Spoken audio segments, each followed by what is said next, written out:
Welcome to The Nation. I'm Gerard Ratnam.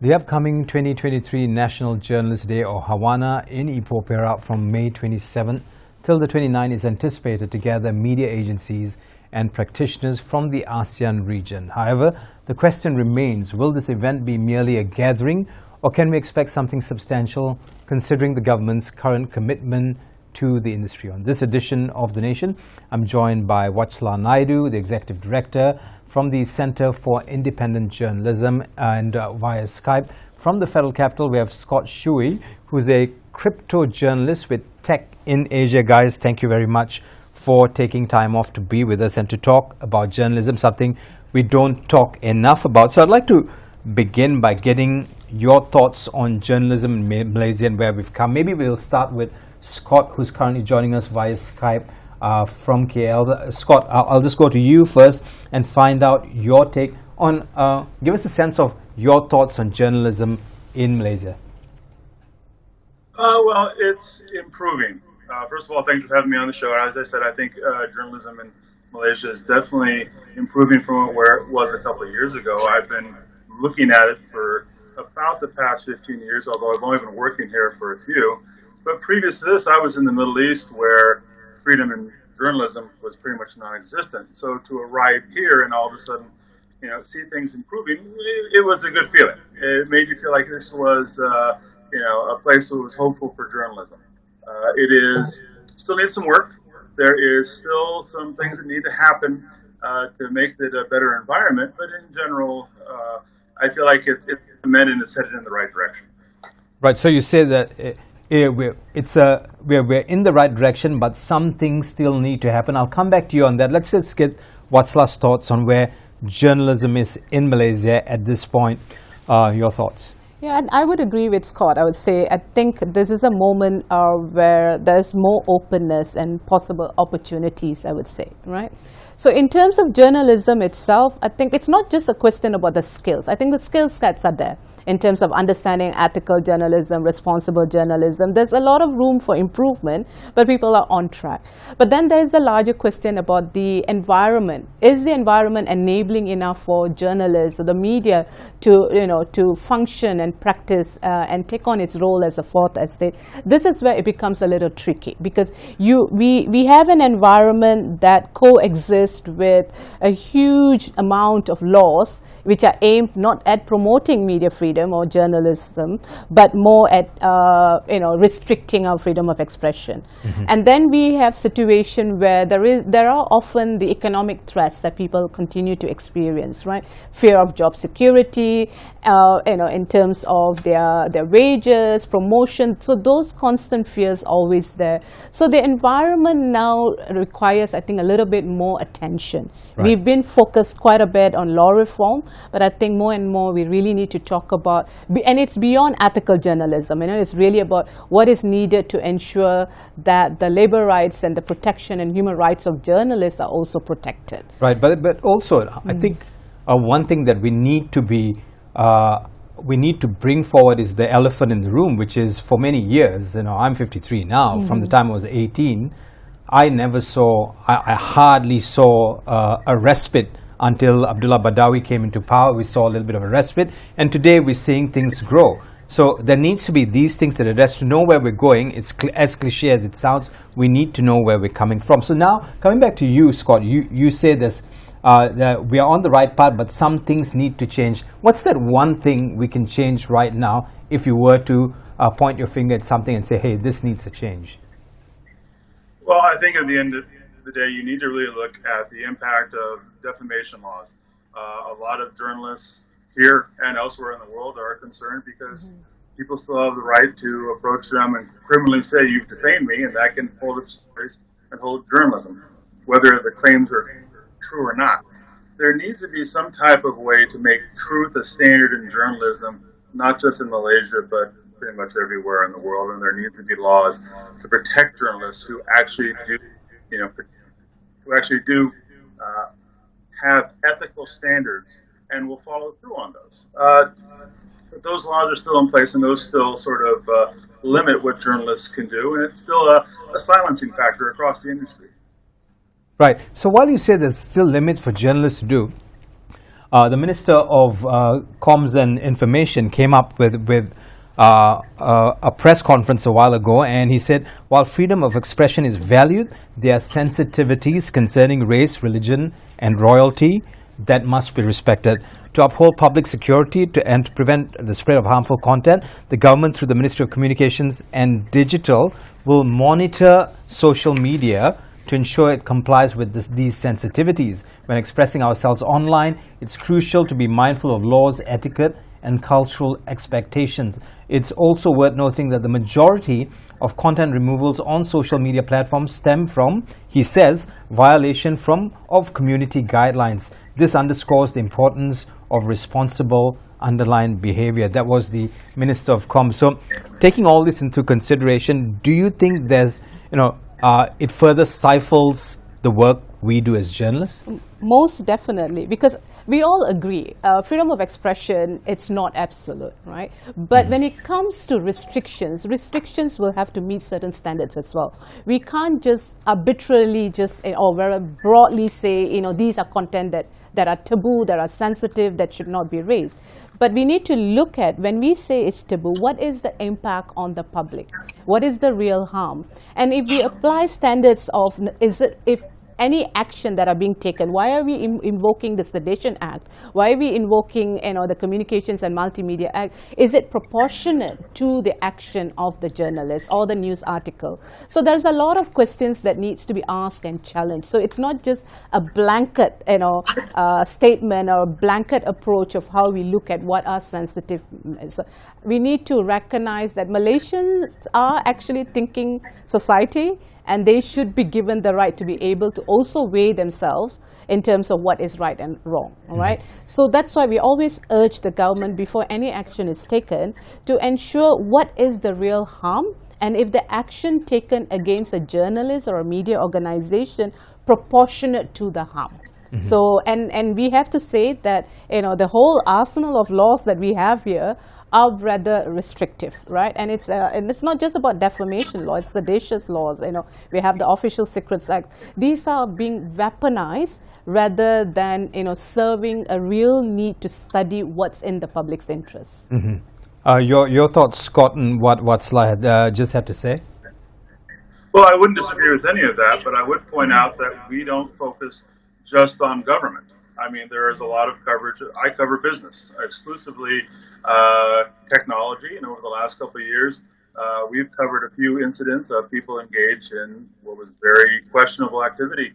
And we wrote stories, and we were quite prepared at certain times to be called up and said, no, that's incorrect. We feel that's defamatory towards us. And those stories are just as important as government stories, because, business is a lot of people's lives. So I think we need to look at a broader concept of just looking at what the government is doing, but what anyone can do to sort of stifle journalism. And it's not just the freedom of expression, it's the ability to sort of stop ideas from even getting out, even when they're just sensitive to a few people, and that's why I keep going back to defamation. Now, with what both of you are saying, I think there needs to be a conversation about balancing the freedom of expression and sensitivities within this country. Now, striking that balance between promoting the freedom of expression and respecting sensitivities related to race, religion, and royalty, what are the challenges? I know you talked about it, but what are some of the other challenges? And let's not talk about challenges, let's talk about potential solutions in navigating this balance. I think one of the biggest solutions that we've been really pushing for is media needs to self-regulate. There has to be independent self-regulation, and the means of going towards that is through a media council. Now, a media council, the way we envision it is basically an entity that's not just going to be able to set and harmonize the standards, but also have systems in place. I think what we are missing are really neutral systems that are going to give everyone a sense of natural justice and the necessary due processes in place. And it also will give the public an opportunity. If we have any issues of media in terms of how it impacts attracts the public, the headlines, families of survivors, victims, and media themselves, in terms of, journalists, media workers, and so to use these mechanisms. What we have now is a situation where it's a whole gamut of laws, and we have the state, and even when it comes to businesses, more and more we have what is known as SLAP, right? Strategic litigations against public participation, as in invoking defamation laws to stifle any kind of information, news, or expression. So we need, I think, in terms of potential, and I think we are heading there, because the progress towards establishing a media council is there. But a media council is not necessarily the only answer, right? So we need a larger reform of the legal framework. Right. Yeah, we also need public education. Right, but when you talk about media council, it needs public buy-in. Yeah, I mean, I'm coming to you now, Scott. So we can come up with the media council now and say, okay, the media council is going to come up with a set of guidelines, a framework for people to work. But what's to stop the opposition from going to the rest of the public and saying, look, the media council looks like friends of friends who work within the government, and then if there's a shift in politics, everything changes again. Your thoughts, Scott? Well, just like you said, I personally am leery of the concept of the media council. You're shifting the responsibility from censorship from a government agency to a quasi-government agency, or maybe to a private government agency, but it's still a censorship issue. Newspapers have always been able to sort of manage themselves and what they say, and sort of make sure they don't put toes over the line in situations that could cause danger to the public. There's no reason they can't continue to do that. They need to be ethical, they need to be safe, but I don't think having a group of people who may or may not understand the industry, being able to censor them is the solution we're looking for. Right. So basically, if I'm hearing you correctly, what you're saying is a media council is not the way forward. I don't think so. I am very much a proponent of people who should be allowed to. If you say something that's slanderous, litigious, sue me in court. I mean, my paper will make sure, since they'll be part of that lawsuit, that I'm not saying anything that's potentially litigious or defamatory or libelous, because they want to not be sued. It's a good way to keep newspapers and media organizations in line. Sorry, I'm old. I keep saying newspapers. It keeps them in line. I don't think a media council is necessarily going to add anything to the conversation except changing where that censorship comes from. I think we have to locate the conversation about media council in the realities of Malaysia, because the way media is being regulated in Malaysia has the different processes and systems. The different sets of laws are being used. You have Printing Presses and Publications Act on one hand, and then you have the Communications and Multimedia Act on another hand, regulating digital spaces and so on. So without one set of regulating framework, you have different approaches to how, or different thoughts on how media is supposed to be functioning, right? There is no one cohesive, harmonious way of looking at what are I mean, when we talk about ethical reporting, what are really the code of conduct that should govern the media themselves, right? The issue is not whether it's about having the media council. Now, the issue is really, and Scott, you said this too, because it's about media governing themselves. So a media council that's being envisioned is a media council which will be governed by the industry players. It should be the media publishers, their owners, the journalists, others who have an interest in the industry, who are setting up these standards, who are setting up processes. And it's not about it's not about serving as a qualifying board or serving as an accreditation body, but it's really about providing the mechanism and system and support as well to the media by the media themselves. I think that is critical. We don't, of course, we don't want a situation where we have the government involved in the regulation all over again and setting the standards all over again, right? But it's a process that needs to happen in Malaysia, because in as much as many organizations are able to defend themselves in court, There are many small media organizations here in Malaysia. There are also many independent journalists who don't always have the necessary support. And a media council, I think, would perhaps be one of these support. I'm not saying that it's going to answer all our problems, right, or resolve a lot of them, but it's one way forward. Right? In approaching a balance and so how we're looking at it. Would it then be safe to say is one of the problems that we might be looking at is with regards to the Media Council, for it to be solely independent, it's going to take a lot of work for that to happen. Oh my God. Scott, would you agree with this? Or? I would agree with that, Yeah. Right. That's definite stumbling block, right? The more, I'm sure it's going to be very difficult for the government, the state for the matter, to really to let go the control that they have, and see the shift to self-regulation. That's going to be a real battle. Right. Yeah. So with mobile journalism and whatever else that's coming along. Like Scott said, I'm a newspaper man. I still am. Educating users on responsible online behavior. Now that's another conversation we're having. But when do we cross that line of infringing on someone's right to be able to say something? So you're on the social media sphere, whether you're open to the public or whether you're saying it to a close group of friends, who ascertains and establishes all this, and does this go back to the Media Council? Let's talk about educating users responsible online behavior. Scott, your thoughts on this? Well, because we talk a lot about that now. Yeah. Well, I think education is lacking across the board, and it's not just in the public, it's even in the media itself. I've worked with a lot of young reporters here and in the Middle East, and I find the level of education that they received kind of lacking, and at times shocking. I've met reporters fresh out of college who've never written stories, and they're expected to go from the very basics, learn how to write a story, to a very complex. How do you manage someone's privacy rights and less than just laws and legal issues? That's not something as a recent graduate can handle. You need experienced editors who understand these issues, and quite frankly, I think there's a lack of them out there who truly understand exactly how young reporters need to be trained and what the issues are. WATHSHLAH? Oh yeah, definitely. I think there are two sides to it again, right? The reporters, the journalists, the media themselves on these digital spaces, there is still a lot of room for improvement. The challenges are not just about being on these digital spaces and respecting privacy, but it's also about how do you navigate the development in terms of the technology. More and more we hear digital media using algorithms, for example, to curate content for some of their readers.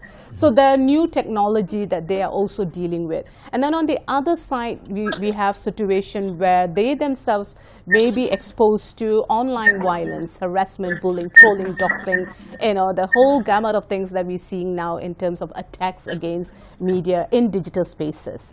And then we have a situation, you talked about educating the public, for example. Netizens themselves are, in terms of awareness, I think we have very little digital and media literacy per se in the country, because our education system needs to be like completely overhauled, I think, to ensure that we are a thinking society as well. That will require us to be able to digest the kind of information that we get, and what is it that we are reading, what is it that we are sharing, and what are we expressing. I think digital spaces has created an opportunity now for more, I think, broader, diverse forms of expression. At the same time, we are also opening ourselves up to different kinds of surveillance. Data breaches are definitely happening. And big tech companies are actually monetizing our data. It's become a data economy. And that's a challenge to the media as well. Right. I think Scott will be able to advise us more on this, on how big tech data is, making a whole load out of this. Well, quite frankly, I'm a little bit of an unusual guy when it comes to my age bracket. I'm someone in my 50s who actually is on and enjoys TikTok. And I look at a lot of the upcoming issues that are there, and like you mentioned, like the selling of data, the selling of data, privacy issues. But I think we really need to ask ourselves, is this something limited to just our generation? Do future generations care? Is it really that big of an issue for us to make out? I don't know the answer to it. I don't profess to, but I know that a lot of millennials and Generation Z coming up simply say, we're okay with this, we're fine with this. It is going to change media, and I think people my age and people even younger than me need to just face the fact that things are going to change. I mean, they need to adjust our ideas of what's acceptable in terms of privacy. That may be hard for some people to swallow, I understand, but it looks like where we're heading. Right. We've got a few minutes more. I'd like to take this time to ask you, what would be your call to the government or to policymakers with regards to journalism in the country? I'll start with you first, Scott, and we'll end with you, WATHSHLAH. Scott? Well, I think I've said earlier what I was looking at. I want to see truth as a defense. You know, if you want to take me to court, if you want to invoke laws against me, I think I should be able to tell a judge, I'm sorry, it's true. I researched it, I found out about it, I believe it's true because of documentation of what people tell me. I've done my due diligence. I should be allowed to go forward and report those type of stories. Now, that's a long stretch, that's not going to happen anytime soon, but that would be my ideal. Right. Thank you very much, Scott. WATHSHLAH, because Hawana is around the corner, the National Journalist Day, what would be your call to policymakers and the government, more importantly, the minister at this point? Yeah. I think Hawana is actually a really good opportunity because it's about pulling together the diverse media, the entire landscape, pulling it all together. I think diversity and plurality is going to be critical. Diversity and plurality. Definitely. Yeah. I think we need to move away from this very partisan approach we have in terms of media ownership, because that impacts content. And that also brings about different forms of censorship, I think. But I think for the government, the state in general, we need a more vibrant, robust media environment. And for that to happen, they need to reaffirm their commitments to reform the legislations that are impacting media, restricting the freedom of media. At the same time, they need to also provide the necessary support to some of the media that's struggling. And media is struggling for various reasons, and there is a need to rethink the business models of media so that when a media is struggling, their workers are impacted. And I think media workers' rights needs to be put at the forefront at all times. And definitely, I think there has to be more education in terms of understanding different things that we were talking about, not just about censorship, but disinformation, rebuilding the trust in media, and rather than relying on all other alternate sources of information that we have out there. Right. Thank you very much, WATHSHLAH, and also Scott. Thank you so much. I hope we have Scott in the studio at some point to do a longer version of this one just after Hawana, and we definitely will get to that as soon as we can, because these conversations at this point are very important. Well, thank you once again, Scott SHUEY and WATHSHLAH NAIDU. There is an abundance of work awaiting us, demanding for our utmost attention and dedication. We stand at the precipice of challenges, ready to tackle them head on. As Maulana Abdul Kalam Azad sagely proclaimed, the pen is mightier than the sword. The time is now to embrace the immense work that lies before us. This has been The Nation. I'm Gerard Ratnam. Thank you very much for staying with us right here on Kidama TV. Bye-bye.